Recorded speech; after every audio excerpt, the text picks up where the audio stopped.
ನಮಸ್ಕಾರ ಸ್ನೇಹಿತರೆ, welcome to Srinivas IAS academy YouTube channel. ನಾನು ವೆಂಕಟೇಶ್ ಪಾಟೀಲ್ ಅಂತ. ನಾವು ಇತ್ತೀಚೆಗೆ ನಡೆದಂಥ ಕಲ್ಯಾಣ ಕರ್ನಾಟಕದ ಸೆಕೆಂಡ್ ಡಿವಿಷನ್ ಅಸಿಸ್ಟೆಂಟಲ್ಲಿ ಕೇಳಿರುವಂಥ ಇಂಡಿಯನ್ ಕಾನ್ಸ್ಟಿಟ್ಯೂಷನ್ ಮತ್ತು ಪಾಲಿಟಿ ಕ್ವಶನ್ಗಳನ್ನು ಇವತ್ತಿನ ಕ್ಲಾಸಲ್ಲಿ ಡೀಟೇಲ್ಡ್ ಆಗಿ ಡಿಸ್ಕಸ್ ಮಾಡ್ತಾ ಹೋಗೋಣ.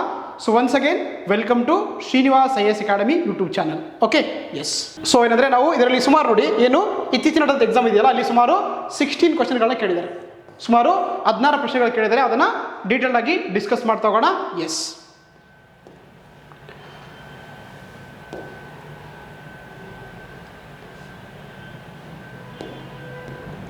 ಓಕೆ. ಫಸ್ಟ್ ಕ್ವಶನ್ ನೋಡ್ತಗೋಣ. ಕೆಳಗೆ ನೀಡಿರುವ ಹೈಕೋರ್ಟಿಗೆ ಸಂಬಂಧಿಸಿದ ಹೇಳಿಕೆಗಳನ್ನು ಓದಿ ಎಂದು ಕೊಟ್ಟಿದ್ದಾರೆ. ಹೌದಾ? ಫಸ್ಟ್ ಎ ಶೆಪ್ ನೋಡ್ತಗೋಣ.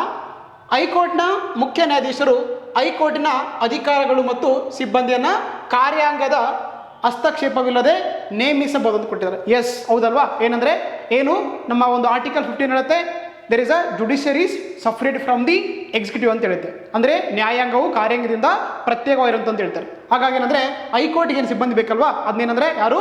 ಸೊ ಹೈಕೋರ್ಟ್ನ ಒಂದು ಮುಖ್ಯ ನ್ಯಾಯಾಧೀಶರೇನೆಂದರೆ ನೇಮಕ ಮಾಡ್ಕೊಳ್ಳೋಕೆ ಅವರಿಗೆ ಅಧಿಕಾರ ಕೊಟ್ಟಿದ್ದಾರೆ. ಸೊ ಹಾಗಾಗಿ ನಮಗೆ ಫಸ್ಟ್ ಎ ಹೇಳಿಕೆ ಸರಿಯಾಗಿದೆ. ಎರಡನೇ ನೋಡ್ತಗೋಣ.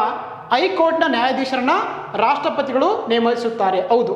ಏನಂದರೆ ಆರ್ಟಿಕಲ್ 216 ಇದೆಯಲ್ಲ, ಇದ್ರ ಪ್ರಕಾರ ಏನು ಮಾಡ್ತಾರೆ ಅಂದರೆ ಒಂದು ಕೊಲಿಜಿಯಂ ಸಿಸ್ಟಮ್ ಇರುತ್ತೆ. ಯಾವ ಹೆಸರನ್ನ ಕೊಲಿಜಿಯಂ ಇದು ಮಾಡಿರುತ್ತೆ ಅದನ್ನೇನು ಮಾಡ್ತಾರೆ, ಯಾರು ರಾಷ್ಟ್ರಪತಿಗಳು ಅವರನ್ನು ಹೈಕೋರ್ಟ್ ನ್ಯಾಯಾಧೀಶರನ್ನಾಗಿ ನೇಮಕ ಮಾಡ್ತಾರೆ. ಸೊ ಹಾಗಾಗಿ ನಮಗೆ ಎರಡನೇ ಹೇಳಿಕೆ ಕೂಡ ಸರಿಯಾಗಿದೆ. ಮೂರನೇ ನೋಡ್ತಗೋಣ. ರಾಷ್ಟ್ರಪತಿಗಳು ಸರ್ವೋಚ್ಚ ನ್ಯಾಯಾಲಯದ ಮುಖ್ಯ ನ್ಯಾಯಾಧೀಶರೊಡನೆ ಸಮಾಲೋಚನೆ ಮಾಡಿ ಹೈಕೋರ್ಟ್ನ ನ್ಯಾಯಾಧೀಶರನ್ನ ಒಂದು ಹೈಕೋರ್ಟ್ನಿಂದ ಬೇರೆ ಹೈಕೋರ್ಟ್ಗೆ ವರ್ಗಾಯಿಸಬಹುದು. ಎಸ್, ಏನಂದರೆ ಈಗ ಒಂದು ಹೈಕೋರ್ಟ್ ಇದೆಯಲ್ಲ, ಅದರ ಜಡ್ಜನ್ನು ಏನು ಮಾಡ್ಬೋದು, ಬೇರೆ ಹೈಕೋರ್ಟ್ಗೆ ಯಾರಂದರೆ ಜಡ್ಜ್ಗಳನ್ನು ಏನು ಮಾಡ್ಬೋದು, ಟ್ರಾನ್ಸ್ಫರ್ ಮಾಡ್ಬೋದು. ಯಾರು? ರಾಷ್ಟ್ರಪತಿ ಮಾಡ್ತಾರೆ with consultation of the chief justice of India. ಹಾಗಾಗಿ ನಮಗೆ ಸೊ ಮೂರನೇ ಹೇಳಿಕೆ ಕೂಡ ನಮಗೆ ಸರಿಯಾಗಿದೆ. ಓಕೆ, ನೆಕ್ಸ್ಟ್ ನೋಡ್ತಾ ಡಿ ಹೇಳಿಕೆ. ಹೈಕೋರ್ಟ್ನ ನ್ಯಾಯಾಧೀಶರನ್ನ ಅವರ ಹುದ್ದೆಯಿಂದ ತೆಗೆದು ಹಾಕಲಾಗುವುದಿಲ್ಲ ಅಂತ ಕೊಟ್ಟಿದ್ದಾರೆ. ನೋಡಿ, ಏನಂದರೆ ಈಗ ಹೈಕೋರ್ಟ್ ಜಡ್ಜ್ ಇದಾರಲ್ವಾ, ಹೈಕೋರ್ಟ್ ಜಡ್ಜ್ ಏನು ಮಾಡ್ಬೋದು, ಅವರನ್ನು ಕೂಡ ಹುದ್ದೆಯಿಂದ ತೆಗೆದುಹಾಕ್ಬೋದು. ಇಲ್ಲಾಂದರೆ ಅವ್ರು ಏನು ಮಾಡ್ಬೋದು, ಅವರು ಸ್ವಯಂವಾಗಿ ರಿಸೈನ್ ಮಾಡ್ಬೋದು. ತಮ್ಮ ರಾಜೀನಾಮೆ ಪತ್ರ ಯಾರಿಗೆ? ಪ್ರೆಸಿಡೆಂಟ್ ಆಫ್ ಇಂಡಿಯಾ ಅವರಿಗೆ ಕೊಡ್ಬೋದು. ಅದೇ ರೀತಿ ಏನು ಮಾಡ್ಬೋದು ಅಂದರೆ ಅವರನ್ನು ಅಂಡರ್ ಆರ್ಟಿಕಲ್ 218 ಇದೆಯಲ್ಲ, ಇದ್ರ ಪ್ರಕಾರ ಏನಂದರೆ ಎರಡು ಕಾರಣಕ್ಕಾಗಿ ಅವರನ್ನು ಆ ಒಂದು ಹುದ್ದೆಯಿಂದ ತೆಗೆದುಹಾಕ್ಬೋದು. ಒಂದು ಏನು, ಮಿಸ್ಬಿಹೇವಿಯರ್ ಅಂತ ಕರಿತೀವಿ ನಾವು. ಮಿಸ್ಬಿಹೇವಿಯರ್ ಅಂದರೆ ಕನ್ನಡದಲ್ಲಿ ದುರ್ನಡತೆ ಅಂತ ಕರೀತಾರೆ. ಇನ್ನೊಂದು ಇನ್ಕೆಪಾಸಿಟಿ ಅಂತ ಕರೀತಾರೆ, ಅಸಾಮರ್ಥ್ಯ. ಅಂದರೆ ಅವ್ರು ಏನಾದರೂ ತಮ್ಮ ಒಂದು ಕೆಲಸದಲ್ಲಿ ಏನಾದರೂ ಕೂಡ ದುರ್ನಡತೆಯನ್ನು ಬಳಕೆ ಮಾಡಿದರೆ ಅಥವಾ ಇನ್ಕೆಪಾಸಿಟಿ, ಆ ಒಂದು ಕೆಲಸ ಮಾಡೋಕ್ಕೆ ಅವರಿಗೆ ಸಾಮರ್ಥ್ಯ ಇಲ್ಲದೆ ಏನು ಮಾಡೋದು ಅಂದರೆ ಅವರನ್ನು ಆ ಒಂದು ಹುದ್ದೆಯಿಂದ ಏನು ಮಾಡ್ತಾರೆ, ಸೊ ಪಾರ್ಲಿಮೆಂಟ್ನ ಒಂದು ರೆಸೊಲ್ಯೂಷನ್ ಮುಖಾಂತರ ಪ್ರೆಸಿಡೆಂಟ್ ಆಫ್ ಇಂಡಿಯಾ ಅವರನ್ನ ತೆಗೆದುಹಾಕ್ತಾರೆ. ಸೊ ಹಾಗೆ ಏನು ಕೊಟ್ಟಿದ್ದಾರೆ ಇಲ್ಲಿ, ಹುದ್ದೆಯಿಂದ ತೆಗೆದು ಹಾಕೋದಿಲ್ಲ ಅಂತ ಕೊಟ್ಟಿದ್ದಾರೆ. ಸೊ ಹಾಗೆ ನಮಗೆ ಏನಾಗಿದೆ, ಡಿ ಹೇಳಿಕೆ ತಪ್ಪಾಗಿದೆ. ಏನು ಕ್ವಶನ್ ಕೇಳಿದರೆ ನಮಗೆ ಸರಿಯಾದ ಹೇಳಿಕೆಗಳನ್ನ ಗುರುತಿಸಿ ಕೊಟ್ಟಿದ್ದಾರೆ. ಹಾಗಾಗಿ ನಮಗೆ ಎ, ಬಿ ಮತ್ತು ಸಿ ಸರಿಯಾಗುತ್ತೆ. ಹಾಗಾಗಿ option 1 is the right answer ಆಗುತ್ತೆ. ಓಕೆ, ಎ, ಬಿ ಮತ್ತು ಸಿ ಸರಿಯಾದ ಒಂದು ಹೇಳಿಕೆಯಾಗಿದೆ. ಹಾಗಾಗಿ option 1 is the right answer ಆಗುತ್ತೆ. ಓಕೆನಾ? ಎಸ್. ನೆಕ್ಸ್ಟ್ ಕ್ವಶನ್ ನೋಡ್ತಗೋಣ. ಎರಡನೇ ಪ್ರಶ್ನೆ. ಹೈದರಾಬಾದ್ ಕರ್ನಾಟಕವನ್ನು ಈ ಕೆಳಗಿನ ಹೇಳಿಕೆಯನ್ನು ಪರಿಶೀಲಿಸಿಕೊಟ್ಟಿದ್ದಾರೆ. ಹೈದರಾಬಾದ್ ಕರ್ನಾಟಕವನ್ನು ಕಲ್ಯಾಣ ಕರ್ನಾಟಕವೆಂದು 2019ರಲ್ಲಿ ಅಧಿಕೃತವಾಗಿ ಪುನರ್ ನಾಮಕರಣ ಮಾಡಲಿಕ್ಕೆ ಕೊಟ್ಟಿದ್ದಾರೆ. ಎಸ್, ಇಲ್ಲೇನು ಕೇಳಿದರೆ ಕ್ವಶನ್ ನೋಡಿ, ಮೇಲಿನ ಹೇಳಿಕೆಗಳಲ್ಲಿ ಯಾವುದು ಅಥವಾ ಯಾವುವು ಸರಿಯಾಗಿದೆ ಅಥವಾ ಸರಿಯಾಗಿದೆ ಅಂತ ಕೊಟ್ಟಿದ್ದಾರೆ. ಓಕೆ, ಸೊ ಫಸ್ಟ್ ಸ್ಟೇಟ್ಮೆಂಟ್ ಇದೆಯಲ್ಲ, ಇದು ಸರಿಯಾಗಿದೆ. ನೋಡಿ ಏನಂದರೆ 2019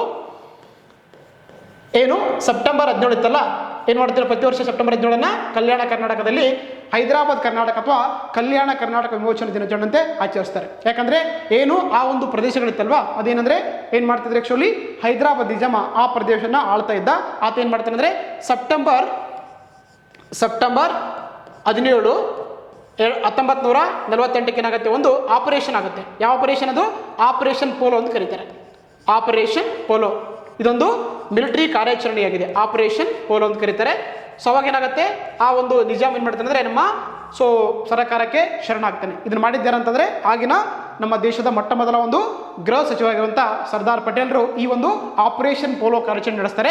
ಇದರ ಮುಖಾಂತರ ಏನಾಗುತ್ತೆ, ಹೈದರಾಬಾದ್ ನಿಜಾಮ ಈ ಒಂದು ಭಾರತ ಸರ್ಕಾರಕ್ಕೆ ಶರಣಾಗತಿ ಆಗೇನಂದರೆ ಆ ಪ್ರದೇಶ ಏನಾಗುತ್ತೆ, ನಮ್ಮ ಒಂದು ಭಾರತ ಒಕ್ಕೂಟದಲ್ಲಿ ಸೇರಿಕೊಳ್ಳುತ್ತೆ. ಸೊ ಅದಕ್ಕೆ ಏನು ಮಾಡ್ತಾರೆ, ಏನು ಕಲ್ಯಾಣ ಕರ್ನಾಟಕ ಇದೆಯಲ್ಲ, ಅವರು ವರ್ಷದಲ್ಲಿ 2 ಸಲ ನಮ್ಮ ಇಂಡಿಯನ್ ಫ್ಲಾಗ್ ಹೋಸ್ಟ್ ಮಾಡ್ತಾರೆ. ಒಂದು ಯಾವಾಗ ಆಗಸ್ಟ್ 15ಕ್ಕೆ, ಇನ್ನೊಂದು ಸೆಪ್ಟೆಂಬರ್ 17ಕ್ಕೆ. ಹೌದಾ?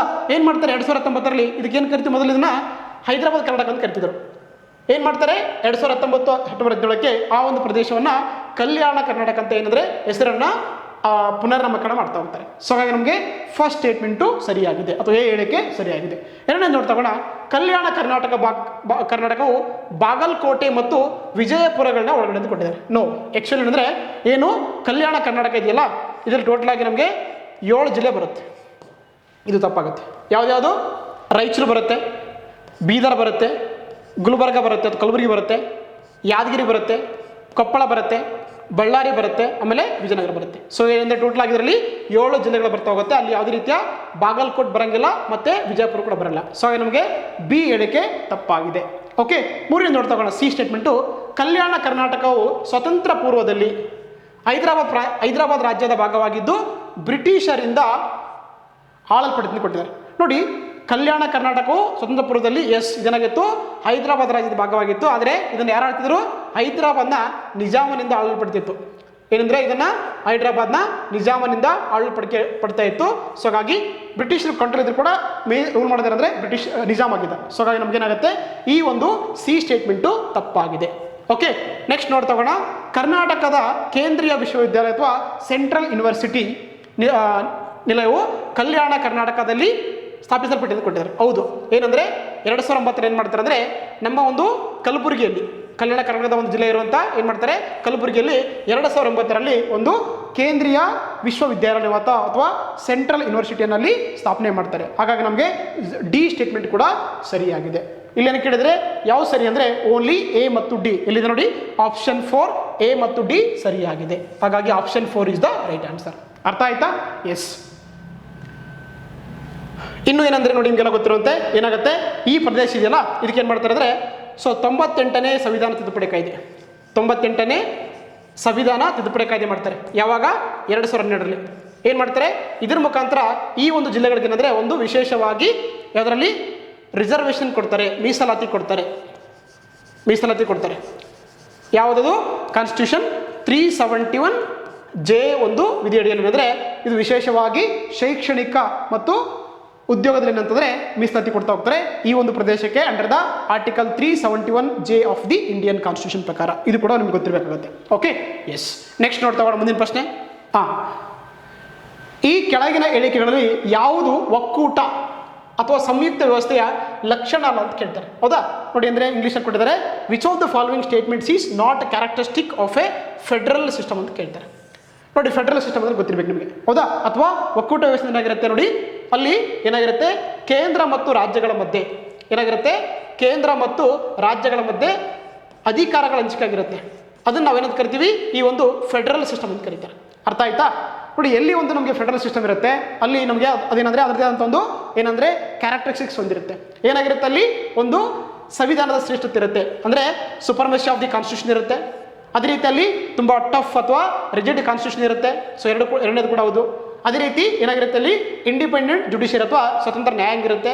ಆದರೆ ಅಲ್ಲಿ ಏನಿರುತ್ತೆ ಅಂದರೆ ಆ್ಯಕ್ಚುಲಿ ಎಲ್ಲಿ ಫೆಡರಲ್ ಸಿಸ್ಟಮ್ ಇರುತ್ತೋ ಅಲ್ಲಿ ಏನಾಗಿರುತ್ತೆ, ಅಧಿಕಾರ ಏನಾಗಿರುತ್ತೆ, ವಿಕೇಂದ್ರೀಕರಣವಾಗಿರುತ್ತೆ, ಡಿಸೆಂಟ್ರಲೈಸೇಷನ್ ಆಗಿರುತ್ತೆ, ವಿಕೇಂದ್ರೀಕರಣವಾಗಿರುತ್ತೆ.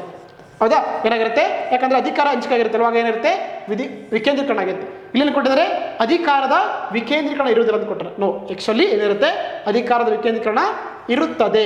ಈ ಒಂದು ಹೇಳಿಕೆ ಇದೆಯಲ್ಲ ಏನಾಗಿದೆ, ಒಂದು ಸ್ಟೇಟ್ಮೆಂಟು ಇದು ತಪ್ಪಾಗಿದೆ. ಇದೇನಂದರೆ ಇದೊಂದು ಒಕ್ಕೂಟ ವ್ಯವಸ್ಥೆಯ ಲಕ್ಷಣ ಅಲ್ಲ. ಎಲ್ಲಿ ಒಕ್ಕೂಟ ವ್ಯವಸ್ಥೆ ಇರುತ್ತೆ ಏನಾಗಿರುತ್ತೆ, ಅಲ್ಲಿ ಅಧಿಕಾರದ ಒಂದು ವಿಕೇಂದ್ರೀಕರಣ ಇರುತ್ತೆ. ಓಕೆನಾ? ಹಾಗಾಗಿ so option 3 is the wrong statement to right answer ಆಗುತ್ತೆ. Option 3 is the right answer. Okay, yes. ಇಲ್ಲಿ ಸಲ ನೋಡಿಬೇಕಾದ್ರೆ ನಮಗೆ 2 ಥರ ಸಿಸ್ಟಮ್ ಬರುತ್ತಲ್ವಾ, ಒಂದು ಯೂನಿಟರಿ ಗೌರ್ಮೆಂಟ್ ಅಂತ ಕರೀತಾರೆ, ಇನ್ನೊಂದು ಫೆಡರಲ್ ಫಾರ್ಮ್ ಗೌರ್ಮೆಂಟ್ ಅಂತ ಕರೀತಾರೆ. ಅಂದರೆ ಎಲ್ಲಿ ಯೂನಿಟರಿ ಫಾರ್ಮ್ ಏನಾಗಿರುತ್ತೆ, ಅಲ್ಲಿ ಒಂದು ಗೌರ್ಮೆಂಟ್ ಮಾತ್ರ ಸ್ಟ್ರಾಂಗ್ ಇರುತ್ತೆ, ಆಬ್ವಿಯಸ್ಲಿ ಸೆಂಟ್ರಲ್ ಗೌರ್ಮೆಂಟು ಸ್ಟ್ರಾಂಗ್ ಇರುತ್ತೆ. ಎಲ್ಲಿ ಫೆಡರಲ್ ಸಿಸ್ಟಮ್ ಇರುತ್ತೆ ಏನಾಗಿರುತ್ತೆ, ಅಲ್ಲಿ 2 ಲೆವೆಲ್ಸ್ ಅಂದರೆ 2 ಥರದ ಸರ್ಕಾರಗಳು, ಒಂದು ಕೇಂದ್ರ ಸರ್ಕಾರ ಮತ್ತು ಏನಾಗಿರುತ್ತೆ ರಾಜ್ಯ ಸರ್ಕಾರ, ಎರಡು ಕೂಡ ಈಕ್ವಲ್ ಪವರ್ಸನ್ನು ಹೊಂದಿರ್ತವೆ. ನೆಕ್ಸ್ಟು ಏನಾಗಿರುತ್ತೆ, ಅಲ್ಲಿ ಎಲ್ಲಿ ಯೂನಿಟರಿ ಫಾರ್ಮ್ ಇರುತ್ತೆ ಆಬ್ವಿಯಸ್ ಏನಾಗಿರುತ್ತೆ ಅಂದರೆ ಅಲ್ಲಿ ಏಕಪೌರತ್ವ ಇರುತ್ತೆ. ಅದೇ ರೀತಿ ಫೆಡರಲ್ ಫಾರ್ಮಲ್ಲಿ ಏನಾಗಿರುತ್ತೆ, ದ್ವಿಪೌರತ್ವ ಇರುತ್ತೆ. ನೆಕ್ಸ್ಟು ಏನಾಗಿರುತ್ತೆ, ಏಕಪೌರತ್ವದಲ್ಲಿ ಅಂದರೆ ಏನಂತಾರೆ ಯೂನಿಟರಿಯಲ್ಲಿ ಏನಾಗಿರುತ್ತೆ ಅಂದರೆ ಅಧಿಕಾರಗಳ ಹಂಚಿಕೆ ಆಗಿರಲ್ಲ. ಅದೇ ರೀತಿ ಫೆಡರಲ್ ಸಿಸ್ಟಮಲ್ಲಿ ಅಧಿಕಾರ ಹಂಚಾಗಿರುತ್ತೆ. ನೆಕ್ಸ್ಟು ಯೂನಿಟರಿ ಫಾರ್ಮ್ ಗೌರ್ಮೆಂಟ್ ಇದೆಯಲ್ಲ ಏನಾಗಿರುತ್ತೆ, ಅಲ್ಲಿ ಸೆಂಟ್ರಲೈಸೇಷನ್ ಆಫ್ ಪವರ್ಸ್ ಆಗಿರುತ್ತೆ, ಅಂದರೆ ಅಧಿಕಾರದ ಕೇಂದ್ರೀಕರಣ ಆಗಿರುತ್ತೆ. ಆದರೆ ಫೆಡರಲ್ ಸಿಸ್ಟಮ್ ಅಲ್ಲಿ ಏನಾಗಿರುತ್ತೆ, ಅಧಿಕಾರದ ಒಂದು ಡಿಸೆಂಟ್ರಲೈಸೇಷನ್ ಅಥವಾ ವಿಕೇಂದ್ರೀಕರಣ ಆಗುತ್ತೆ. So these are the difference between the union form of government as well as federal form of the government ಅಂತ ಕರೀತಾರೆ. ಓಕೆ, ಹಾಗಾಗಿ ಏನು ಫೆಡರಲ್ ಸಿಸ್ಟಮ್ ಏನಾಗಿರುತ್ತೆ ಅದರಲ್ಲಿ ಅಧಿಕಾರದ ವಿಕೇಂದ್ರೀಕರಣದಿಂದ ಕೂಡಿರ್ತದೆ. Okay, yes. ನೆಕ್ಸ್ಟ್ ನೋಡ್ತಾ ಹೋಗೋಣ ಮುಂದಿನ ಪ್ರಶ್ನೆ. ಎಸ್, ಇದು ನಮಗೆ ಬೇಸಿಕ್ ಆರ್ಟಿಕಲ್ಸ್ ಮುಖಾಂತರ ಕೊಡ್ತಾ ಹೋಗ್ತಾರೆ, ನೋಡ್ತಾ ಹೋಗೋಣ. ಓಕೆ, ಸೊ ಇಲ್ಲಿ ನೋಡಿ ಒಂದಿಸಿ ಬರೆದು ಕೊಟ್ಟಿದ್ದಾರೆ. ಪಟ್ಟಿ 1 ಮತ್ತು ಪಟ್ಟಿ 2 ಅಂತ ಕೊಟ್ಟಿದ್ದಾರೆ. ಒಂದು ಕಡೆ ನಮಗೆ ಹಕ್ಕುಗಳು ಕೊಟ್ಟಿದ್ದಾರೆ, ರೈಟ್ಸ್ ಕೊಟ್ಟಿದ್ದಾರೆ. ಇನ್ನೊಂದು ಕಡೆ ನಮಗೆ ಅದರ ಆರ್ಟಿಕಲ್ಸ್ ಕೊಟ್ಟಿದ್ದಾರೆ, ವಿಧಿಗಳು ಕೊಟ್ಟಿದ್ದಾರೆ. ಹೌದಾ, ನೋಡ್ತಾ ಹೋಗೋಣ. ಫಸ್ಟ್ ಏನಿದೆ ನೋಡಿ, ಸಂವಿಧಾನಾತ್ಮಕ ಪರಿಹಾರಗಳಕ್ಕಂತ ಕರೀತಾರೆ. ಇಂಗ್ಲೀಷ್ನಲ್ಲಿ ನಾವು ಕಾನ್ಸ್ಟಿಟ್ಯೂಷನಲ್ ರೆಮಿಡೀಸ್ ಅಂತ ಕರೀತಾರೆ. ಹೌದಾ, ಎಷ್ಟನೇ ಆರ್ಟಿಕಲ್ ಅದು? ಆರ್ಟಿಕಲ್ 32 ಅಲ್ವಾ? ಹಾಗಾಗಿ ನಮ್ಗೆ ಏನಾಗುತ್ತೆ, ಸೊ ಎಗೆ 2 ಸರಿಯಾಗಿ ಮ್ಯಾಚ್ ಆಗುತ್ತೆ. ನೋಡಿ, ಇಲ್ಲಿ ಇದೆ ಎಗೆ 2 ಇದೆಯಾ? ಎಸ್, ಇಲ್ಲಿಲ್ಲ. ಹಾಗಾಗಿ ನಮಗೆ ಆಪ್ಷನ್ 1 ಎಲಿಮಿನೇಷನ್ ಆಗುತ್ತೆ. ಅದೇ ರೀತಿ 2 ಅಲ್ಲಿ ಕೂಡ ಇಲ್ಲ, ಆಗ ಇದು ಕೂಡ ಎಲಿಮಿನೇಷನ್ ಆಗ್ತಾ ಹೋಗುತ್ತೆ. 3 ಅಲ್ಲಿ ಕೂಡ ಇಲ್ಲ, ಸೊ ಇದು ಕೂಡ ಎಲಿಮಿನೇಷನ್ ಆಗ್ತಾ ಹೋಗುತ್ತೆ. ನಮಗೆ ಉಳಿದು ಮಾತ್ರ 3 ಉಳಿತು. ಸೊ ಹಾಗಾಗಿ ನಮಗೆ ಆಪ್ಷನ್ 3ನೇ ಸರಿಯಾಗುತ್ತೆ. ನೋಡ್ತಾ ಹೋಗೋಣ. ಎಸ್. ನೆಕ್ಸ್ಟು ಧಾರ್ಮಿಕ ಸ್ವಾತಂತ್ರ್ಯ ಅಂತ ಕರೀತಾರೆ, ಅಂದರೆ right to freedom of religion ಅಂತ ಕರೀತಾರೆ. ಆರ್ಟಿಕಲ್ ಎಷ್ಟು ಬರುತ್ತೆ? 25-28 ಅಲ್ವಾ? ಹಾಗಾಗಿ ಏನಾಗುತ್ತೆ ನಮಗೆ, ಸೊ ಬಿಗೆ 1 ಸರಿಯಾಗುತ್ತೆ ಅಲ್ವಾ? ಏನಾಗುತ್ತೆ, ಬಿಗೆ 1 ಸರಿಯಾಗಿ ಮ್ಯಾಚ್ ಆಗುತ್ತೆ. ನೆಕ್ಸ್ಟು ಶೋಷಣೆಯ ವಿರುದ್ಧ ಅಂತ ಕರೀತಾರೆ. ಓಕೆ, ಸೊ ಅದೇನಾಗುತ್ತೆ, ಆರ್ಟಿಕಲ್ ಎಷ್ಟಾಗುತ್ತೆ? ಆರ್ಟಿಕಲ್ 23-24 ಅಲ್ವಾ? ಹಾಗಾಗಿ ಏನಾಗುತ್ತೆ, ಸಿಗೆ 4 ಸರಿಯಾಗಿ ಮ್ಯಾಚ್ ಆಗುತ್ತೆ. ನೆಕ್ಸ್ಟು ಸಮಾನತೆ ಹಕ್ಕು ಅಥವಾ ರೈಟ್ ಟು ಇಕ್ವಾಲಿಟಿ ಅಂತ ಕರೀತಾರೆ. ಆರ್ಟಿಕಲ್ 14-18 14-18 ವಿಧಿಗಳಾಗುತ್ತೆ. ಸೊ ಹಾಗೆ ನಮಗೆ ಡಿಗೆ 3 ಸರಿಯಾಗುತ್ತೆ. ಓಕೆ, ಹಾಗಾಗಿ ಆಪ್ಷನ್ 3 ಸರಿಯಾಗುತ್ತೆ. A2 B1 C4 D4 3 is the right answer ಆಗುತ್ತೆ. ಹಾಗಾಗಿ option 3 is the right answer. Clear? Yes. ಇಂಗ್ಲೀಷಲ್ಲಿ ಒಂದ್ಸಲ ಇದು ಕೊಟ್ಟಿದ್ದಾರೆ. ನೆಕ್ಸ್ಟ್ ನೋಡ್ತಾ ಹೋಗೋಣ ಮುಂದಿನ ಪ್ರಶ್ನೆ. ಎಸ್, ಏನಿದೆ ನೋಡಿ, NHRC ಅಂದರೆ ನ್ಯಾಷನಲ್ ಹ್ಯೂಮನ್ ರೈಟ್ಸ್ ಕಮಿಷನ್ ಅಥವಾ ಕನ್ನಡದಲ್ಲಿ ರಾಷ್ಟ್ರೀಯ ಮಾನವ ಹಕ್ಕುಗಳ ಆಯೋಗ ಅಂತ ಕರೀತಾರೆ. ಇದಕ್ಕೆ ಸಂಬಂಧಪಟ್ಟಂತೆ ಈ ಕೆಳಗಿನ ಯಾವ ಆಯ್ಕೆಯು ಸರಿಯಾಗಿದೆ ಅಂತ ಕೇಳ್ತಾ ಇದ್ದಾರೆ. Very important. ನೋಡ್ತಾ ಹೋಗೋಣ. ಫಸ್ಟ್ ಹೇಳಿಕೆ, ಇದರ ಅಧ್ಯಕ್ಷರು ಭಾರತದ ಸರ್ವೋಚ್ಚ ನ್ಯಾಯಾಲಯದ ಮುಖ್ಯ ನಿವೃತ್ತ ನ್ಯಾಯಾಧೀಶರಾಗಿರ್ಬೇಕಂತ ಕೊಟ್ಟಿದ್ದಾರೆ. ನೋಡ್ತಾ ಹೋಗೋಣ. ಹೈಕೋರ್ಟ್ನ ನಿವೃತ್ತ ಮುಖ್ಯ ನ್ಯಾಯಾಧೀಶರಾಗಿರ್ಬೇಕಂತ ಕೊಟ್ಟಿದ್ದಾರೆ. ಓಕೆ, ಎರಡನೇ ನೋಡ್ತಾ ಹೋಗೋಣ. ಅಧ್ಯಕ್ಷರನ್ನ ರಾಷ್ಟ್ರಪತಿಗಳು ಪ್ರಧಾನ ಮತ್ತು ಅವರ ಮಂತ್ರಿಮಂಡಲದ ಶಿಫಾರಸಿನಂತೆ ನೇಮಿಸ್ತಾರೆ ಅಂತ ಕೊಟ್ಟಿದ್ದಾರೆ. ಮೂರನೇದ್ದು, ಇದು ಮಾನವ ಹಕ್ಕುಗಳ ರಕ್ಷಣೆಗೆ ಸಂವಿಧಾನವನ್ನು ತಿದ್ದುಪಡಿ ಮಾಡಬಹುದು ಅಂತ ಕೊಟ್ಟಿದ್ದಾರೆ. ಆಪ್ಷನ್ 4 ಅಲ್ಲಿ ಇದು ಮಾನವ ಹಕ್ಕುಗಳಿಗೆ ಸಂಬಂಧಿಸಿದಂತೆ ಸಂಶೋಧನೆಯನ್ನು ಪ್ರೋತ್ಸಾಹಿಸುತ್ತೆ ಅಂತ ಕೊಟ್ಟಿದ್ದಾರೆ. ಓಕೆನಾ, ಇಲ್ಲಿ ಏನು ಕೊಟ್ಟಿದ್ದಾರೆ, ಯಾವುದು ಸರಿಯಾದಂಥ ಹೇಳಿಕೆ ಅಂತ ಕೊಟ್ಟಿದ್ದಾರೆ. ನೋಡ್ತಾ ಹೋಗೋಣ. ನೋಡಿ, ಏನು NHRC ಇದೆಯಲ್ಲ, NHRC ಅಥವಾ ನ್ಯಾಷನಲ್ ಹ್ಯೂಮನ್ ರೈಟ್ಸ್ ಕಮಿಷನ್ ಅಂದರೆ ಇದೊಂದು ಏನಾಗಿದೆ, ಸ್ಟ್ಯಾಟ್ಯೂರಿ ಬಾಡಿ ಅಂತ ಕರೀತಾರೆ. ಇದೊಂದು ಸಂವಿಧಾನಬದ್ಧ ಸಂಸ್ಥೆಯಾಗಿದೆ. ಓಕೆನಾ, ಇದನ್ನ ಏನು ಮಾಡಿದ್ದಾರೆ, NHRC ಆ್ಯಕ್ಟ್ ಮುಖಾಂತರ ಇದನ್ನ ಸ್ಥಾಪನೆ ಮಾಡಿದ್ದಾರೆ. ನೋಡಿ, ಇದಕ್ಕೆ ಏನಂದರೆ ಆ್ಯಕ್ಚುಲಿ ಯಾರೆಲ್ಲ ಅಧ್ಯಕ್ಷರಾಗಬೇಕು, ಅವ್ರು ಏನಾಗಿರ್ಬೇಕಂದ್ರೆ ಅವರು ಏನಾಗಿರಬೇಕು, retired chief justice of India ಆಗಿರ್ಬೋದು, ಇಲ್ಲಾಂದರೆ ಸುಪ್ರೀಂ ಕೋರ್ಟ್ನ ಜಡ್ಜ್ ಆಗಿರಬೇಕಾಗತ್ತೆ. ಇಲ್ಲಿ ಹೈಕೋರ್ಟ್ನ ನ್ಯಾಯಮೂರ್ತಿಗಳಿಗೆ ಅವಕಾಶ ಇಲ್ಲ. ಅರ್ಥ ಆಯ್ತಾ? ಏನಾಗಿರಬೇಕು, ಯಾರೆಲ್ಲ NHRC ಅಧ್ಯಕ್ಷರಾಗಿರಬೇಕು ಅವ್ರೇನಂದರೆ ಸುಪ್ರೀಂ ಕೋರ್ಟ್ನ ನಿವೃತ್ತ CJ ಆಗಿರಬೇಕು, ಇಲ್ಲಾಂದರೆ ಸುಪ್ರೀಂ ಕೋರ್ಟ್ನ ಜಡ್ಜ್ ಆಗಿರಬೇಕು. ಹಾಗಾಗಿ ಹೈಕೋರ್ಟ್ನ CJ ಅಥವಾ ಜಡ್ಜ್ಗೆ ಇಲ್ಲಿ ಅವಕಾಶ ಇಲ್ಲ. ಸೊ ನಮಗೇನಾಗುತ್ತೆ, ಫಸ್ಟ್ ಹೇಳಿಕೆ ತಪ್ಪಾಗುತ್ತೆ. ಎರಡನೇ ನೋಡ್ತಾ ಹೋಗೋಣ. ಅಧ್ಯಕ್ಷರನ್ನ ರಾಷ್ಟ್ರಪತಿಗಳು ಪ್ರಧಾನಿ ಮತ್ತು ಅವರ ಮಂತ್ರಿಮಂಡಲದ ಶಿಫಾರಸಿನಂತೆ ನೇಮಿಸುತ್ತಾರೆ. ಅಲ್ಲ, ಅದಕ್ಕೊಂದು ಸರ್ಚಿಂಗ್ ಕಮಿಟಿ ಅಂತ ಕರೀತಾರೆ. ಆಬ್ವಿಯಸ್ಲಿ ಅಪಾಯಿಂಟ್ ಮಾಡೋದು ರಾಷ್ಟ್ರಪತಿಗಳಿದೆ, ಅದಕ್ಕೊಂದು ಸರ್ಚಿಂಗ್ ಕಮಿಟಿ ಇರುತ್ತೆ. ಯಾರಿರ್ತಾರೆ ನೋಡಿ, ಪ್ರೈಮ್ ಮಿನಿಸ್ಟರ್ ಅದಕ್ಕೆ ಚೇರ್ಮನ್ ಇರ್ತಾರೆ. ಆಮೇಲೆ ಹೋಮ್ ಮಿನಿಸ್ಟರ್ ಇರ್ತಾರೆ, ಸೆಂಟ್ರಲ್ ಹೋಮ್ ಮಿನಿಸ್ಟ್ರು, ಗೃಹ ಸಚಿವರು. Next leader of opposition of ಲೋಕಸಭೆ ಇರ್ತಾರೆ, ಲೀಡರ್ ಆಫ್ ಅಪೋಸಿಷನ್ ಆಫ್ ರಾಜ್ಯಸಭೆ ಇರ್ತಾರೆ. ಅದೇ ರೀತಿ ನೆಕ್ಸ್ಟು ರಾಜ್ಯಸಭಾ ಸ್ಪೀಕರ್ ಇರ್ತಾರೆ. ಓಕೆ, ಅದೇ ರೀತಿ ಡೆಪ್ಯೂಟಿ ಚೇರ್ಮನ್ ಆಫ್ ಏನಿರ್ತಾರೆ, speaker of ರಾಜ್ಯಸಭೆದು deputy chairman of the ರಾಜ್ಯಸಭೆ ಇರ್ತಾ ಹೋಗ್ತಾರೆ. ಇಷ್ಟೇನು ಮಂದಿ ಇವ್ರು ಏನು ಮಾಡ್ತಾರೆ, ಈ ಒಂದು ಸರ್ಚಿಂಗ್ ಕಮಿಟಿ ಮುಖಾಂತರ ಏನಿದ್ರೆ ಅಧ್ಯಕ್ಷರನ್ನ ಸೆಲೆಕ್ಟ್ ಮಾಡ್ತಾ ಹೋಗ್ತಾರೆ. ಸೊ ಏನಾಗುತ್ತೆ ನಮಗೆ, ಸೊ ಮಂತ್ರಿಮಂಡಲದಲ್ಲಿ ಶಿಫಾರಸು ಇರಂಗಿಲ್ಲ. ಸೊ ಏನಾಗುತ್ತೆ, ಹಾಗಾಗಿ ನಮಗೆ ಆಪ್ಷನ್ 2 ಏನಾಗುತ್ತೆ, ತಪ್ಪಾಗುತ್ತೆ. ನೆಕ್ಸ್ಟು ಮೂರನೇ ನೋಡ್ತಗೋಣ. ಇದು ಮಾನವ ಹಕ್ಕುಗಳಿಗೆ ರಕ್ಷಣೆಗೆ ಸಂಬಂಧಪಟ್ಟಂತೆ ಏನು ಮಾಡುತ್ತೆ, ಸಂವಿಧಾನವನ್ನು ತಿದ್ದುಪಡಿ ಮಾಡೋದು ಕೊಟ್ಟಿದ್ದಾರೆ. ನೋಡಿ, other than parliament of India, ನಮ್ಮ ದೇಶದಲ್ಲಿ ಯಾರಿಗೂ ಕೂಡ ಸಂವಿಧಾನವನ್ನು ತಿದ್ದುಪಡಿ ಮಾಡುವಂಥ ಅಧಿಕಾರ ಇಲ್ಲ. ಓಕೆ, ಇದೇನು ಮಾಡೋದು, ಕೇವಲ ಶಿಫಾರಸು ಕೊಡ್ಬೋದು. ಹಾಗಾಗಿ ಸೊ ಮೂರನೇ ಹೇಳಿ ಕೂಡ ಸರಿಯಾಗುತ್ತೆ. ಅವ್ರೇನು ಮಾಡೋದು ಅಂದರೆ ಇದು ಮಾನವ ಹಕ್ಕುಗಳಿಗೆ ಸಂಬಂಧಿಸಿದಂತೆ ಸಂಶೋಧನೆ ಪ್ರೋತ್ಸಾಹಿಸಬಹುದು. ಸೊ ಏನಾಗುತ್ತೆ ನಮಗೆ ಫೋರ್ತ್ ಸ್ಟೇಟ್ಮೆಂಟು ಸರಿಯಾಗುತ್ತೆ. ಹಾಗಾಗಿ option 4 is the right answer ಆಗುತ್ತೆ. ಅರ್ಥ ಆಯ್ತಾ? ಎಸ್. ಹಾಗಾದರೆ ನಿಮ್ಮ ಕ್ವಶನ್ ಏನಂದರೆ, ಪ್ರಸ್ತುತವಾಗಿ ರಾಷ್ಟ್ರೀಯ ಮಾನವ ಹಕ್ಕುಗಳ ಆಯೋಗದ ಅಧ್ಯಕ್ಷರಾಗಿದ್ದಾರೆ ಅಂತೇಳಿ ಕಾಮೆಂಟ್ ಬಾಕ್ಸಲ್ಲಿ ಉತ್ತರ ಕೊಡಿ. ಓಕೆನಾ? ಎಸ್. ನೆಕ್ಸ್ಟ್ ನೋಡಿ ತಗೋಣ. ಇನ್ನು NHRC ಇದಾರಲ್ಲ, NHRC ಅವರಿಗೆ ನೋಡಿ ಅಂದರೆ ಟರ್ಮ್ ಎಷ್ಟು ಇರ್ತಂದರೆ ಅಧ್ಯಕ್ಷರಿಗೆ ಮೆಂಬರ್ಸ್ಗೆ 3 ಇಯರ್ ಇರುತ್ತೆ. ಮೊದಲು ಎಷ್ಟಿತ್ತು? 5 ವರ್ಷ ಇತ್ತು. ಏನು ಮಾಡಿದ್ದಾರೆ? ರೀಸೆಂಟಾಗಿ ಅದನ್ನ ಚೇಂಜ್ ಮಾಡಿದ್ದಾರೆ. ಸೊ 3 ಇಯರ್ಸ್ ಇದ್ದಾರೆ. ಮತ್ತೇನಂದರೆ ಅಪ್ ಟು 70 ಇಯರ್ಸ್ವರೆಗೆ ಅಂದರೆ ಏಜ್ವರೆಗೆ ಕೂಡ ಏನು ಮಾಡ್ಬೋದು ಅವರು ಆ ಒಂದು ಇದರಲ್ಲಿ ಮೆಂಬರ್ ಸದಸ್ಯ ಚೇರ್ಮನ್ ಆಗಿ ಏನು ಮಾಡ್ಬೋದು ಮುಂದುವರಿಬೋದಾಗಿರುತ್ತೆ. That's it. ನೆಕ್ಸ್ಟ್ ನೋಡಿ ತಗೋಣ ಮುಂದಿನ ಪ್ರಶ್ನೆ. ಓಕೆ. ಭಾರತ ಸಂವಿಧಾನದ ವಿಧಿ 368ರ ಪ್ರಕಾರ ಈ ಕೆಳಗಿನವುಗಳಲ್ಲಿ ಯಾವುದರಲ್ಲಿನ ಬದಲಾವಣೆಯನ್ನು ಭಾರತದ ಸಂವಿಧಾನ ತಿದ್ದುಪಡಿ ಎಂದು ಪರಿಗಣಿಸಲಾಗುವುದಿಲ್ಲ ಅಂತ ಕೊಟ್ಟಿದ್ದಾರೆ. ಓಕೆ, ನೋಡ್ತಾ ಹೋಗೋಣ. So according to the article 368 of the Indian constitution, changes in which of the following is not considered as an amendment of the Indian constitution ಅಂತ ಕೇಳ್ತಾರೆ. ನೋಡಿ, ನಮಗೆ ಏನು ಆರ್ಟಿಕಲ್ 368 ಬರುತ್ತಲ್ವಾ, ವಿಧಿ 368 ಇದೇನು ಹೇಳುತ್ತೆ? ನಮ್ಮ ಸಂವಿಧಾನದ ತಿದ್ದುಪಡಿ ಕುರಿತಿರುವಂಥ ಒಂದು ವೆರಿ ಇಂಪಾರ್ಟೆಂಟ್ ಇರುವಂಥ ಆರ್ಟಿಕಲ್ ಆಗಿದೆ. ಸೊ ಏನಂದರೆ ನೋಡಿ, ನಾವು ನಮ್ಮ ಸಂವಿಧಾನವನ್ನು 3 ರೀತಿಯಲ್ಲಿ ಮಾಡ್ತೀವಿ. ಸಂವಿಧಾನ ತಿದ್ದುಪಡಿಯನ್ನು ಏನು ಮಾಡ್ತೀವಿ ಅಂದರೆ 3 ರೀತಿಯಲ್ಲಿ ಮಾಡ್ತೇವೆ ಹೋಗ್ತೀವಿ. ಒಂದು ಸರಳ ಬಹುಮತ ಅಂತ ಕರೀತಾರೆ, ಸರಳ ಬಹುಮತ. ಇನ್ನೊಂದು ವಿಶೇಷ ಬಹುಮತ, ವಿಶೇಷ ಬಹುಮತ. ಮೂರನೇದು ವಿಶೇಷ ಬಹುಮತ ಜೊತೆಗೆ ಅರ್ಧದಷ್ಟು ರಾಜ್ಯಗಳ ಒಪ್ಪಿಗೆ, ರ್ಯಾಟಿಫಿಕೇಶನ್ ಆಫ್ ದಿ ಸ್ಟೇಟ್ಸ್ ಅಂತ ಕರೀತಾರೆ. ನೋಡಿ, ಏನು ಈ ಫಸ್ಟ್ ಸೆಕೆಂಡ್ 2, 3 ಇದೆಯಲ್ಲ, ಇವಕ್ಕೆ ಏನು ಮಾಡ್ತೀವಿ ಅಂದರೆ ನಾವು ಯೂಸ್ ದ ಆರ್ಟಿಕಲ್ 368. ಆದರೆ ಫಸ್ಟ್ ಒನ್ ಏನು ಸರಳ ಬಹುಮತ ಇದೆಯಲ್ಲ, ಇದಕ್ಕೆ ನಾವು ಯಾವುದೇ ರೀತಿಯ ಒಂದು ಆರ್ಟಿಕಲ್ 368 ಬಳಕೆ ಮಾಡಲ್ಲ. ಓಕೆನಾ? ಹಾಗಾಗಿ ನೋಡಿ ಏನು ಕೇಳ್ತಾರೆ, ನೋಡ್ತಗೋಣ. ಫಸ್ಟು ಭಾರತದ ರಾಷ್ಟ್ರಪತಿಗಳ ಚುನಾವಣೆ ಪ್ರಕ್ರಿಯೆ ಇದೆಯಲ್ಲ, ಇದನ್ನೇನಂದ್ರೆ ಆ್ಯಕ್ಚುಲಿ ನಮಗೆ ಇದನ್ನು ಸ್ಪೆಷಲ್ ಮೆಜಾರಿಟಿಯಿಂದ ಮಾಡ್ತಾ ಹೋಗ್ತಾರೆ. ಸೊ ಹಾಗಾಗಿ ಇದು ಆಗಲ್ಲ. ಅದೇ ರೀತಿ ಸರ್ವೋಚ್ಚ ಮತ್ತು ಉಚ್ಚ ನ್ಯಾಯಾಲಯಗಳ ಸಂಬಂಧಿಸಿದಂಥ ನಿಬಂಧನೆಗಳಂತಿದೆ, ಅದು ಕೂಡ ಸ್ಪೆಷಲ್ ಮೆಜಾರಿಟಿ ಮುಖಾಂತರ ಮಾಡ್ತಾ ಹೋಗ್ತಾರೆ. ಅದೇ ರೀತಿ 7ನೇ ಪರಿಚಯದಲ್ಲಿರುವಂಥ ಯಾವುದೇ ಪಟ್ಟಿ ಅಂದರೆ ಗೊತ್ತಲ್ವಾ, ಸಂವತ್ಸರಗಳಲ್ಲಿ ಬಂದಾಗ ನಮಗೆ ಕೇಂದ್ರ ಪಟ್ಟಿ ಅಂತ ಬರುತ್ತೆ, ರಾಜ್ಯ ಪಟ್ಟಿ ಅಂತ ಬರುತ್ತೆ, ಸಮರ್ಥಿ ಪಟ್ಟಿ ಬರುತ್ತೆ. ಅಲ್ಲಿ ಕೂಡ ನಮಗೆ ಸ್ಪೆಷಲ್ ಮೆಜಾರಿಟಿ ಬೇಕು. ಆದರೆ ಏನು 2ನೇ ಪರಿಚಯದಲ್ಲಿ ನಮೂದಾಗಿರುವಂಥ ಯಾವುದೇ ಅಂಶ ಇದೆಯಲ್ಲ, ಯಾವುದೇ ಅಂಶಕ್ಕೆ ಏನಂದರೆ ಆ್ಯಕ್ಚುಲಿ ಏನು ಮಾಡ್ತಾರೆ ಅಂದರೆ, ಸೊ ಏನು ಹೇಳುತ್ತೆ ಇಲ್ಲಿ ನಮಗೆ, ಸೊ ಆರ್ಟಿಕಲ್ 368 ಬಳಕೆ ಮಾಡಲ್ಲ. ಜಸ್ಟು ಏನು ಮಾಡ್ತಾರೆ, ಸಿಂಪಲ್ ಮೆಜಾರಿಟಿ ಮುಖಾಂತರ, ಸರಳ ಬಹುಮತ ಮುಖಾಂತರ ಏನು ಮಾಡ್ತಾರೆ ಅಂದರೆ, ಸೊ ಈ ಒಂದು ಅಂಶವನ್ನು ತಿದ್ದುಪಡಿ ಮಾಡ್ತಾ ಹೋಗ್ತಾರೆ.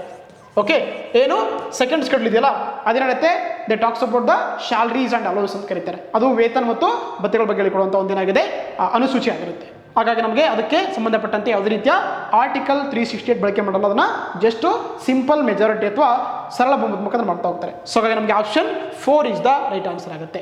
Okay, option 4 is the right answer ಆಗುತ್ತೆ. ಎಸ್. ನೆಕ್ಸ್ಟ್ ನೋಡಿದಾಗ ಮುಂದಿನ ಪ್ರಶ್ನೆ. ಓಕೆ, ಏನಿದೆ ನೋಡಿ, ಈ ಕೆಳಗಿನ ಯಾವ ಅವಧಿಯಲ್ಲಿ ಕೇಂದ್ರ ಸರ್ಕಾರವು ಸಮ್ಮಿಶ್ರ ಸರ್ಕಾರವಾಗಿತ್ತು ಅಂತ ಕೇಳ್ತಾರೆ. In which of the following periods there existed a coalition government at the centre ಅಂತ ಕೇಳ್ತಾರೆ. ನೋಡಿ, ಏನಂದರೆ ಸಮ್ಮಿಶ್ರ ಸರ್ಕಾರ ಅಲ್ವಾ, ಯಾವಾಗ ಬಂತಂದರೆ ನಮ್ಮ ದೇಶದಲ್ಲಿ ಬಂದಾಗ ಏನು 1977-79 ಆಗತ್ತಿದ್ರೆ, ಸೊ ಯಾರು ಮೊರಾರ್ಜಿ ದೇಸಾಯಿ ಅವರೇನೆಂದರೆ ಒಂದು ನಮ್ಮ ದೇಶದಲ್ಲಿ ಕೇಂದ್ರದಲ್ಲಿ ಏನು ಮಾಡ್ತಾರೆ ಅಂದರೆ ಸಮ್ಮಿಶ್ರ ಸರ್ಕಾರನ ಸ್ಟಾರ್ಟ್ ಮಾಡಿರ್ತಾರೆ. ಓಕೆನಾ? ಆಗ ಯಾವಾಗ ಅದು 1977ರಿಂದ 1999 ಒಂದು ಕಾಲಮಾನದಲ್ಲಿ. ಸೊ ಹಾಗಾಗಿ ನಮಗೆ option 2 is the right answer ಆಗುತ್ತೆ. 1977 to 1979. ನೋಡಿ, ನಮ್ಮ ದೇಶದಲ್ಲಿ ಹಲವಾರು ಬಾರಿ ಏನಂದರೆ ಆ್ಯಕ್ಚುಲಿ ಒಂದು ಸಮ್ಮಿಶ್ರ ಸರ್ಕಾರ ಆಗಿದೆ, ಹೌದಾ? ಸೊ ನೋಡಿ, ಯಾವಾಗಿದೆ ಫಸ್ಟ್ ಬಂದಾಗ 1977ರಿಂದ 79 ಯಾವ ಪಾರ್ಟಿ ಆಗಿತ್ತು ಕೋಲಿಷನು? ಜನತಾ ಪಾರ್ಟಿ ಮತ್ತು ಇನ್ನೊಂದು ಕಾಂಗ್ರೆಸ್ ಪಾರ್ಟಿ. ಯಾರಾಗಿದೆ ಪ್ರೈಮ್ ಮಿನಿಸ್ಟರು? ಮೊರಾರ್ಜಿ ದೇಸಾಯಿ ಅವರು. ಸೆಕೆಂಡ್ ಟೈಮ್ ಬಂದಾಗ 1977ರಿಂದ 82 ಆಗಿತ್ತು. ಅಗೇನ್ ಅದು ಕೂಡ ಜನತಾ ಪಾರ್ಟಿ ಮತ್ತು ಜನತಾ ಸೆಕ್ಯುಲರ್ ಯಾರು ಅಧ್ಯಕ್ಷರಾಗಿದ್ದರು? ಚರಣ್ ಸಿಂಗ್ ಆಗಿದ್ದರು.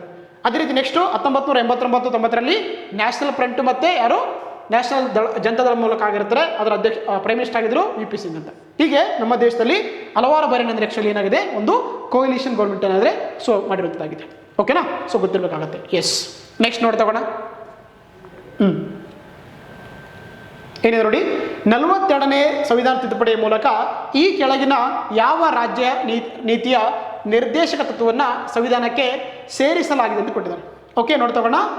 ಫಸ್ಟ್ ಆಪ್ಷನ್ ಗ್ರಾಮ ಪಂಚಾಯಿತಿಗಳನ್ನ ಸಂಘಟಿಸುವಂತ ಕೊಟ್ಟಿದ್ದಾರೆ. ಎಸ್, ಇದು ಒರಿಜಿನಲ್ ಆಗಿತ್ತು ಆರ್ಟಿಕಲ್ 40ಯಲ್ಲಿ, ಹಾಗಾಗಿ ಇದು ಆಗಲ್ಲ. ಎರಡನೇದು ಪಶು ಸಂಗೋಪನೆಗಳನ್ನ ಸಂಘಟಿಸುವಂತ ಕೊಟ್ಟಿದ್ದಾರೆ.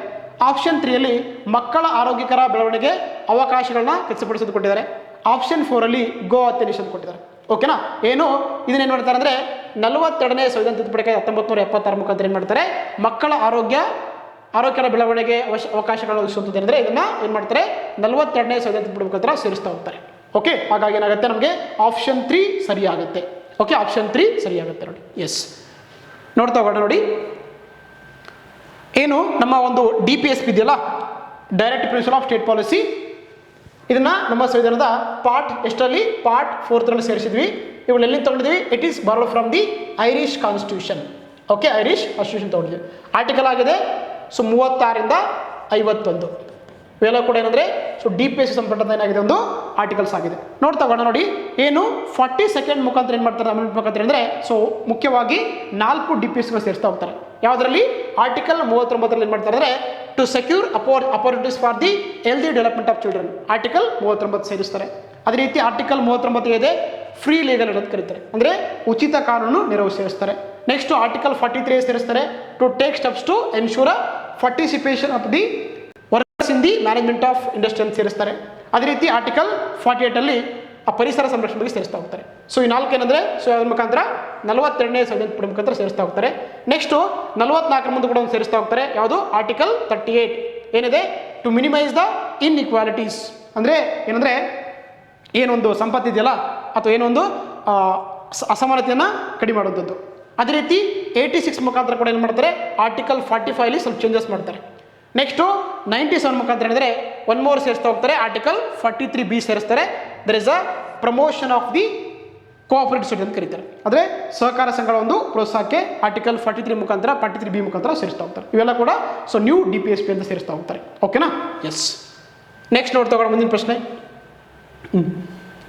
ಕರ್ನಾಟಕ ಗ್ರಾಮ ಸ್ವರಾಜ್ ಮತ್ತು ಪಂಚಾಯತ್ ರಾಜ್ ಕಾಯ್ದೆಯ ಪ್ರಕಾರ ಗ್ರಾಮ ಪಂಚಾಯತ್ನ ಸದಸ್ಯರು ಈ ಕೆಳಗಿನವರಿಗೆ ಬರೆದು ತಮ್ಮ ಸದಸ್ಯತ್ವಕ್ಕೆ ರಾಜೀನಾಮೆಯನ್ನು ನೀಡಬಹುದು ಕೊಟ್ಟಿದ್ದಾರೆ. ಅಂದರೆ ಯಾರು ಏನು ಗ್ರಾಮ ಪಂಚಾಯತ್ ಬರುತ್ತಲ್ವಾ, ಅವರು ಯಾರಿಗೆ ತಮ್ಮ ರಿಸರ್ವೇಷನ್ ಕೊಡ್ಬೋದು, ಲೆಟರ್ ಕೊಡ್ಬೋದು ಅಂತ ಕೇಳ್ತಾರೆ. ಆಬ್ವಿಯಸ್ ಯಾರಿಗೆ ಕೊಡ್ತಾರೆ ಅವರು? ಆ ಒಂದು ಗ್ರಾಮ ಪಂಚಾಯತಿಯ ಏನು ಚೇರ್ಮನ್ ಅಧ್ಯಕ್ಷರಿರ್ತಾರೆ, ಅವ್ರಿಗೆ ಏನು ಮಾಡ್ತಾರೆ ಅಂದರೆ ತಮ್ಮ ಒಂದು ರಾಜೀನಾಮೆ ಪತ್ರ ಕೊಡ್ತಾರೆ. ಹಾಗಾಗಿ ಆಪ್ಷನ್ 2 ದ ಚೇರ್ಮನ್ ಆಫ್ ಅಧ್ಯಕ್ಷ ಆಫ್ ದಿ ಗ್ರಾಮ ಪಂಚಾಯತ್ಗೆ ಏನಂದರೆ ತಮ್ಮ ಒಂದು ರಾಜೀನಾಮೆ ಪತ್ರ ಕೊಡ್ತಾ ಹೋಗ್ತಾರೆ. ಸೊ ಹಾಗಾಗಿ option 2 is the right answer ಆಗುತ್ತೆ. ಓಕೆನಾ? ಎಸ್, ನೋಡಿ ಈ ಏನು ಇವು ಗ್ರಾಮ ಪಂಚಾಯತ್ ಏನು ಮಾಡ್ತಿದ್ದಾರೆ, ಆ್ಯಕ್ಚುಲಿ 73ನೇ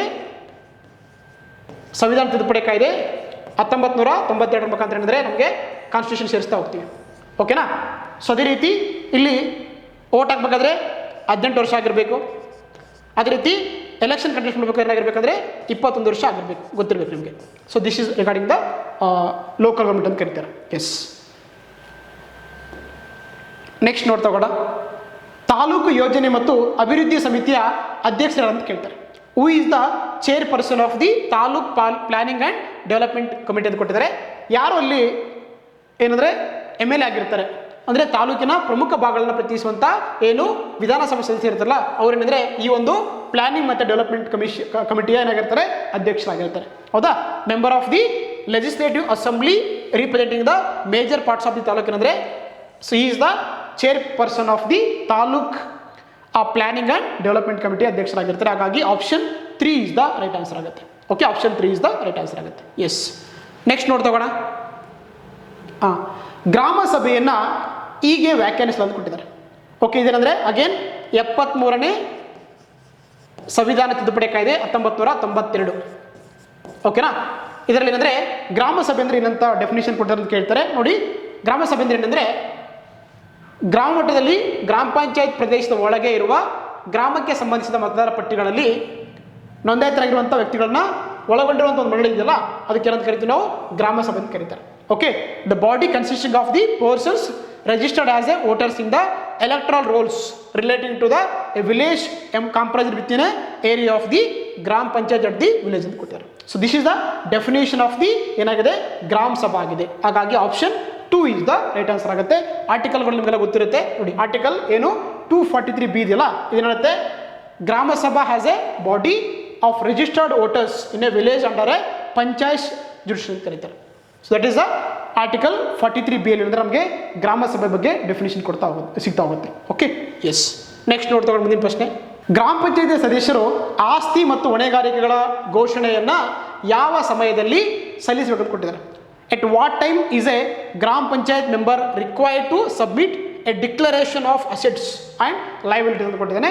ಯಾವಾಗ ಮಾಡ್ಬೋದು ಅಂದರೆ ಏನು ಕಾನೂನಲ್ಲಿ ನಿಗದಿಪಡಿಸಿದ ಸಮಯದಲ್ಲಿ, ಸಾಮಾನ್ಯವಾಗಿ ಚುನಾವಣೆ ಸಮಯದಲ್ಲಿ ಮತ್ತು ನಂತರ ನಿಗದಿತ ಸಮಯದಲ್ಲಿ ಏನು ಮಾಡಬೇಕಾಗುತ್ತೆ, ಅವರು ನಮ್ಮ ಒಂದು ಆಸ್ತಿ ಮತ್ತು ಏನಂದರೆ ಹೊಣೆಗಾರಿಕೆ ಏನಂದರೆ ಆ್ಯಕ್ಚುಲಿ ಆ ಒಂದು ಡಾಟಾವನ್ನು ಏನು ಮಾಡಬೇಕಾಗುತ್ತೆ, ಸಬ್ಮಿಟ್ ಮಾಡಬೇಕಾಗುತ್ತೆ. ಹಾಗಾಗಿ ಆಪ್ಷನ್ 3 ಸರಿಯಾಗುತ್ತೆ. Only so at the time of prescribed by the law, usually at the time of election and periodically thereafter ಅಂತ ಕರೀತಾರೆ. ಸೊ ಹಾಗಾಗಿ option 3 is the right answer ಆಗುತ್ತೆ. ಸಾರಿ 3 ಇಸ್ ರೈಟ್ ಆನ್ಸರ್ ಆಗುತ್ತೆ. Okay, next ನೋಡ್ತಗೋಣ. ಮುಂದಿನ ಪ್ರಶ್ನೆ, ಹೊಸದಾಗಿ ಕರ್ನಾಟಕದಲ್ಲಿ ರಚಿತವಾಗಿರುವಂಥ Bengaluru metropolitan land transport authority ಅಥವಾ BMLT ಅಧ್ಯಕ್ಷರು ಯಾರು ಅಂತ ಕೇಳ್ತಾರೆ. A newly formed Bengaluru metropolitan land transport authority ಅಥವಾ BMLT in Karnataka will be chaired by ಅಂತ ಕೇಳ್ತಾರೆ. ಅದಕ್ಕೆ ಯಾರು ಅಧ್ಯಕ್ಷರಾಗಿರ್ತಾರೆ ಅಂದರೆ ನಮ್ಮ ರಾಜ್ಯದ ಮುಖ್ಯಮಂತ್ರಿಗಳು ಏನಂದರೆ ಈ ಒಂದು BMLT ಅಧ್ಯಕ್ಷತೆ ವಹಿಸ್ತಾ ಹೋಗ್ತಾರೆ. ಸೊ ಹಾಗಾಗಿ option 3 the chief minister of the state to chair this BMLT ಅಂತ ಕರೀತಾರೆ. ಹಾಗಾಗಿ option 3 is the right answer ಆಗುತ್ತೆ. Okay, yes. ನೆಕ್ಸ್ಟ್ ನೋಡ್ತಗೋಣ. ಪ್ರಜಾಪ್ರಭುತ್ವ ಆಳ್ವಿಕೆಯಲ್ಲಿ ನಾಗರಿಕ ಸಮಾಜದ ಪ್ರಮುಖ ಪಾತ್ರವೇನು? ಸರಿಯಾದ ಉತ್ತರವನ್ನು ಆಯ್ಕೆ ಮಾಡಿಕೊಟ್ಟಿದ್ದಾರೆ. What is the primary role of the civil society in democratic governance ಅಂತ ಕೇಳಿದ್ದಾರೆ. ಓಕೆ, ನೋಡ್ತಗೋಣ. ಫಸ್ಟ್ ಆಪ್ಷನ್ ಸರ್ಕಾರದ ಕಾರ್ಯಕ್ರಮಗಳನ್ನ ಅನುಷ್ಠಾನಗೊಳಿಸುವುದು. ಇಲ್ಲಿ ಏನಂದ್ರೆ ನೋಡಿ, ಪ್ರಜಾಪ್ರಭುತ್ವದಲ್ಲಿ ಅಂದರೆ ನಾಗರಿಕ ಸಮಾಜದ ಪ್ರಮುಖ ಪಾತ್ರ ಕೇಳ್ತಾ ಇದ್ದಾರೆ. ಸರ್ಕಾರದ ಕಾರ್ಯಗಳನ್ನ ಅನುಷ್ಠಾನಗೊಳಿಸ್ತಾರೆ ಅಂದರೆ ಇದು ಸರ್ಕಾರದ ಕೆಲಸ ಅಲ್ವಾ, ಇದು ಪ್ರಜೆಯ ಕೆಲಸ ಅಲ್ಲ. ಎರಡನೇದ್ದು ರಾಜ್ಯವನ್ನು ಹೊಣೆಗಾರನಾಗಿಸೋದು. ಎಸ್, ಹೌದಲ್ವಾ? ಏನಂದರೆ ಓಲ್ಡ್ಸ್ ದ ಸ್ಟೇಟ್ ಅಕೌಂಟಬಿಲಿ ಮಾಡೋದೇನೆಂದರೆ ಜನರ ಅಥವಾ ಪ್ರಜೆಗಳ ಒಂದು ಮುಖ್ಯವಾಗಿರೋಂಥ ಕಾರ್ಯ ಆಗಿರುತ್ತೆ. ಹಾಗಾಗಿ ಆಪ್ಷನ್ 2 ಸರಿಯಾಗುತ್ತೆ. ಮೂರನೇ ನೋಡಿ, ವಿತರಣಾ ಸೇವೆಗಳಲ್ಲಿ ಚುನಾಯಿತ ಪ್ರತಿನಿಧಿಗಳನ್ನ ಬದಲಾಯಿಸುವಂಥದ್ದು, ಅದು ಕೂಡ ಪವರ್ ಇರಂಗಿಲ್ಲ. ನಾಲ್ಕನೇದು ಶಾಸಕಾಂಗಗಳಿಂದ ಸ್ವತಂತ್ರವಾದ ಆರ್ಥಿಕ ನೀತಿಗಳನ್ನು ರೂಪಿಸುವುದು. ಓಕೆ, ಅದು ಕೂಡ ಅವರಿಗೆ ಪವರ್ ಇರಂಗಿಲ್ಲ. ಹಾಗಾಗಿ ನಮಗೆ option 2 is the right answer ಆಗುತ್ತೆ. Okay, option 2 is the right answer ಆಗುತ್ತೆ. ಎಸ್. ನೆಕ್ಸ್ಟ್ ನೋಡ್ತಗೋಣ ಮುಂದಿನ ಪ್ರಶ್ನೆ. ರೀಸೆಂಟಾಗಿ ವೆರಿ ಇಂಪಾರ್ಟೆಂಟ್ ಒಂದು ಕ್ವಶನ್ ಅಂತ ಕರಿಬೋದು. VBG ರಾಮ್ಜಿ ಅಂತ ಒಂದು ಏನು ಮಾಡಿದ್ರು, ಇದಕ್ಕಿಂತ ಮುಂಚೆ ನಮ್ಮ ದೇಶದಲ್ಲಿ ಆಗಿತ್ತಂದರೆ ಒಂದು ಸ್ಕೀಮ್ ಇತ್ತು. ಯಾವುದು? MG ನರೇಗಾ ಅಂತಿತ್ತು. MG NREGA, Mahatma Gandhi national rural employment guarantee ಅಂತ ಒಂದು ಏನಿತ್ತು, ಸೆಂಟ್ರಲ್ ಗೌರ್ಮೆಂಟ್ನ ಒಂದು ಸ್ಕೀಮ್ ಆಗಿತ್ತು. ಇದರಲ್ಲಿ ಏನು ಮಾಡ್ತಾರೆ ಅಂದರೆ 100 ದಿನಗಳ ಕಡ್ಡಾಯ ಕೆಲಸವನ್ನು ಏನು ಮಾಡ್ತಿದ್ರು, ಗ್ರಾಮೀಣ ಪ್ರದೇಶದಲ್ಲಿ ಕೊಡ್ತಿದ್ರು. ಈಗ ಏನು ಮಾಡಿದ್ರೆ ರೀಸೆಂಟಾಗಿ ಅದನ್ನ ಚೇಂಜ್ ಮಾಡಿ ಒಂದು ಹೊಸ ಸ್ಕೀಮ್ ಮಾಡಿದ್ದಾರೆ. ಆ ಸ್ಕೀಮ್ ಏನಂದರೆ VBG ರಾಮ್ಜಿ ಅಂತಿದೆ. ಹಾಗಾದರೆ ಅದರ ಎಕ್ಸ್ಪ್ಯಾನ್ಷನ್, ವಿಸ್ತರಣೆ ಕೇಳ್ತಾರೆ. ಹೌದಾ? ನೋಡಿ, VBG ರಾಮ್ಜಿ ಅಂದರೆ ಏನಿದೆ, Viksit Bharat guarantee for Rozgar and Ajeevika mission Gramin ಇದೆಯಲ್ಲ, ಇದು ಒಂದು VBG ರಾಮ್ಜಿಯ ಏನಂದರೆ ಸ್ಕೀಮಿನ ಫುಲ್ ಫಾರ್ಮ್ ಆಗಿದೆ. ಹಾಗಾಗಿ ನಮಗೆ ಆಪ್ಷನ್ 3 ಸರಿಯಾಗುತ್ತೆ. ಒಂದ್ಸಲ ನೋಡಿ, Viksit Bharat guarantee for Rozgar and Ajeevika mission Gramin, this is the full form of the VBG Ramji ಆಗಿದೆ. ಹಾಗಾಗಿ option 3 is the right answer ಆಗುತ್ತೆ. ನೋಡಿ, ಇನ್ ಡಿಫ್ರೆನ್ಸ್ ಏನಂದರೆ ಏನು, MG ಆಗಿದೆಯಲ್ಲ ಅಲ್ಲಿ ಏನು ಮಾಡ್ತಿದ್ರು, ಕಡ್ಡಾಯವಾಗಿ 100 ದಿನಗಳ ಕೆಲಸ ಕೊಡ್ತಾರೆ. ಇಲ್ಲಿ ಏನು ಮಾಡಿದ್ದಾರೆ, ಈ ಸ್ಕೀಮಲ್ಲಿ 125 ದಿನಗಳ ಕೆಲಸವನ್ನು ಏನು ಮಾಡಿದ್ದಾರೆ, ವಿಸ್ತರಣೆ ಮಾಡಿದ್ದಾರೆ ಈ ಒಂದು ಸ್ಕೀಮಲ್ಲಿ. ಇದು ಡಿಫ್ರೆನ್ಸ್ ನಿಮಗೆ ಗೊತ್ತಿರಬೇಕಾಗುತ್ತೆ. ಓಕೆ, ಹಾಗಾಗಿ option 3 is the right answer ಆಗುತ್ತೆ. ನೆಕ್ಸ್ಟ್ ನೋಡ್ತಾ ಮುಂದಿನ ಪ್ರಶ್ನೆ. ಇಲ್ಲಿ ಡಿಫ್ರೆನ್ಸ್ ನೋಡೋದಾ, VBG ರಾಮ್ಜಿ ಅಂದರೆ ವಿಕಸಿತ್ ಭಾರತ್ ಗ್ಯಾರಂಟಿ ರೋಜ್ಗಾರ್ ಅಜೀವಿಕ್ ಮಿಷನ್ ಗ್ರಾಮೀಣ ಅಂತ. This is the full form of the VBG Ramji ಇದೆ ನೋಡಿ. ಎಸ್. ನೆಕ್ಸ್ಟ್ ನೋಡ್ತಾ ಹೋಗೋಣ, ಕೊನೆಯ ಪ್ರಶ್ನೆ. ಓಕೆ, ಏನಿದೆ ನೋಡಿ, ಈ ಕೆಳಗಿನವುಗಳಲ್ಲಿ ಯಾವುದು ಅಥವಾ ಯಾವ್ಯಾವು ಸಂವಿಧಾನದ ಸಂಸ್ಥೆಯಾಗಿವೆ ಅಂತ ಕೇಳ್ತಾರೆ. ನೋಡ್ತಾ ಹೋಗೋಣ. ನೀತಿ ಆಯೋಗ್. ನೀತಿ ಆಯೋಗ ನೋಡಿ ಅಂದರೆ ಇದಕ್ಕಿಂತ ಮುಂಚೆ ಇತ್ತು ನಮ್ಮ ದೇಶದಲ್ಲಿ ಒಂದು ಯೋಜನಾ ಆಯೋಗ ಅಂತಿತ್ತು. ಏನಿತ್ತು, ಯೋಜನಾ ಆಯೋಗ ಅಂತಿತ್ತು. ಅದನ್ನು 1950ರಲ್ಲಿ ಸ್ಥಾಪನೆ ಮಾಡಿರ್ತಾರೆ. ಏನು ಮಾಡ್ತಾರೆ ಇದನ್ನು, ಸೊ ಯಾವಾಗ ಡಿಸೆಂಬರ್ 31, 2014 ಏನು ಮಾಡ್ತಾರೆ, ಈ ಒಂದು ಸಂಸ್ಥೆಯನ್ನು ತೆಗೆದಾಕಿ ಏನು ಮಾಡ್ತಾರೆ ಅಂದರೆ ಯಾವಾಗ ಜನವರಿ 1, 2015 ಏನು ಮಾಡ್ತಾರೆ, ಈ ಒಂದು ನೀತಿ ಆಯೋಗ ಸಂಸ್ಥೆಯನ್ನು ಸ್ಥಾಪನೆ ಮಾಡ್ತಾರೆ. ಇದೇನಂದರೆ ಇದೊಂದು ಜಸ್ಟು ಏನಾಗಿದೆ, ಇಟ್ಸ್ ಎ ಎಕ್ಸಿಕ್ಯೂಟಿವ್ ಬಾಡಿ ಅಂತ ಕರೀತಾರೆ. ಇದೊಂದು ಕಾರ್ಯಾಂಗದ ಸಂಸ್ಥೆಯಾಗಿ ಕೆಲಸ ಮಾಡ್ತಾ ಇದೆ. ಹಾಗಾಗಿ ಇದೊಂದು ಕಾನ್ಸ್ಟಿಟ್ಯೂಷನ್ ಬಾಡಿ ಅಲ್ಲ. ಹಾಗಾಗಿ ನಮಗೆ ಆಪ್ಷನ್ 1 ತಪ್ಪಾಗುತ್ತೆ. Okay, yes. ಎರಡನೇ ನೋಡಿ, ಹಣಕಾಸು ಆಯೋಗ. ಎಸ್, ಹೌದು. ಏನಂದರೆ ಅಂಡರ್ ಆರ್ಟಿಕಲ್ 280 ಏನು ಮಾಡ್ತಾರೆ, ಪ್ರತಿ 5 ವರ್ಷಕ್ಕೊಮ್ಮೆ ಅಂದರೆ ನಮ್ಮ ದೇಶದ ರಾಷ್ಟ್ರಪತಿ ಏನು ಮಾಡ್ತಾರೆ, ಹಣಕಾಸು ಆಯೋಗವನ್ನು ರಚನೆ ಮಾಡ್ತಾರೆ. ಇದ್ರ ಕೆಲಸ ಏನಂದರೆ ಕೇಂದ್ರ ಮತ್ತು ರಾಜ್ಯಗಳ ಮಧ್ಯೆ ಏನಂದರೆ ಹಣಕಾಸನ್ನು ಏನಂತಂದರೆ ಇದು ಮಾಡ್ಕೊಳ್ಳೋಕೆ ಏನಂದ್ರೆ ಏನು ಮಾಡ್ತಾರೆ, ಸರ್ಕಾರಕ್ಕೆ ಶಿಫಾರಸು ಕೊಡ್ತಾರೆ. ಓಕೆನಾ.